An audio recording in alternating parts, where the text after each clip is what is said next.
If you've been watching gas station signs with a sinking feeling lately, brace yourself. The days of cheap fuel aren't just behind us, they may never return. What's happening at the pump isn't a temporary spike you can wait out. It's the result of a perfect storm of structural shifts that are permanently resetting the cost of every gallon you buy. Here's why. Let's start with the most alarming piece of the puzzle. America's Strategic Petroleum Reserve, or the SPR, is running on fumes. In March 2026, as tensions exploded in the Middle East and a fragile ceasefire with Iran collapsed, the Trump administration authorized a massive emergency drawdown of 172 million barrels.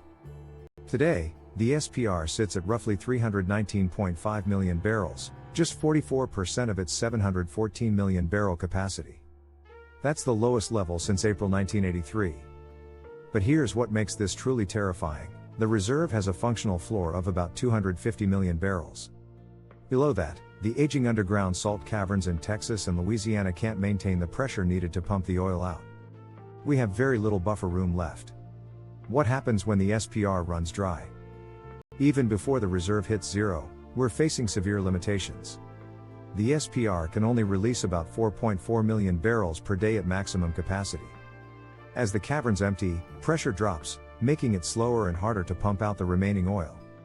When the daily drawdown rate falls below the daily market deficit, regional supply crunches hit U.S. refineries, and that means immediate spikes at your local pump. If the geopolitical crisis persists and the SPR hits its functional bottom, the cushion stabilizing the entire energy market simply disappears. Without that shock absorber, global crude benchmarks will surge, and domestic retail gasoline prices will skyrocket. And here's the kicker: eventually, the U.S. government must refill the reserve. When the world's largest economy enters the open market as a massive buyer of hundreds of millions of barrels, it creates artificial demand that sets a high floor under crude prices for years to come. The refill premium alone will keep prices elevated long after the current crisis fades. Now here's where Trump's claim that America doesn't need anything from Canada falls apart completely, and it's not even close.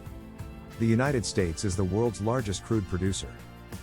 But here's the problem that no politician seems to want to explain. American shale produces light, sweet crude. American refineries are custom engineered to process heavy, sour crude. Think of it like trying to power a diesel truck with gasoline. It doesn't matter how much fuel you have if it's the wrong kind. The multi-billion-dollar refineries in the Midwest and Gulf Coast were built specifically to handle the heavy crude that Canada exports. They cannot simply switch to processing domestic shale overnight, or even over several years. This isn't a matter of will or investment. It's basic chemistry and infrastructure. Retooling refineries costs billions and takes a decade. Meanwhile, U.S. oil executives are keeping production relatively flat, prioritizing investor returns and quarterly reports over expensive new drilling campaigns. The result? Even with the 10% energy tariff Trump imposed on Canadian imports, U.S. refiners have no choice but to keep buying Canadian oil.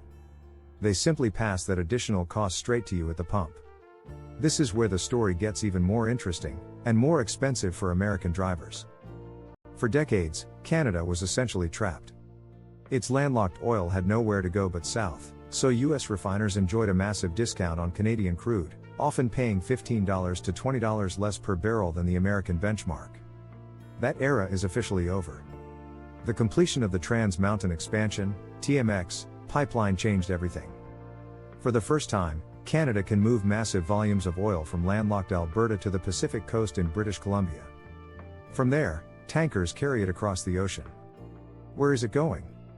Roughly 2/3 to 3/4 of Canadian Pacific Coast exports are now bound for Asian markets, predominantly China and India. What does that mean for the U.S.? West Coast refineries have seen shipments of Canadian heavy crude drop by 25%. That's 25% less supply for a region that operates on an isolated fuel grid with strict environmental specifications. Replacing those lost barrels means relying on costlier domestic rail shipments or Middle Eastern imports, both of which drive up prices. And the pricing power shift is permanent. With new customers in Asia paying global Brent benchmark prices, the historic discount the US enjoyed has shrunk from around $15 to under $10 per barrel. That puts billions back into the Canadian economy, and takes billions out of American consumers' pockets. Under Prime Minister Mark Carney's government, Canada has made it explicit: relying on a single customer, the US, is a national security risk. They've announced plans for a new 1 million barrel per day West Coast pipeline alongside the Trans Mountain system, aiming to double non-US exports over the next decade. The days of America having a monopoly on Canadian energy are over. And they're never coming back. So what does all this actually mean for what you pay at the pump? Let's break it down. 1. The permanent baseline increase, 5 to 12 cents per gallon. The death of that historic discount on Canadian crude has baked a permanent increase into the cost of refining gasoline in the United States.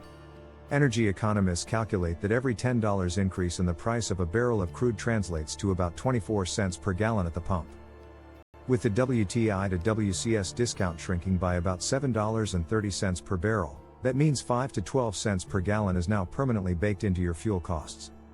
This isn't a spike you can wait out. This is the new normal. 2. The tariff and regional crunch, up to 20 plus cents per gallon.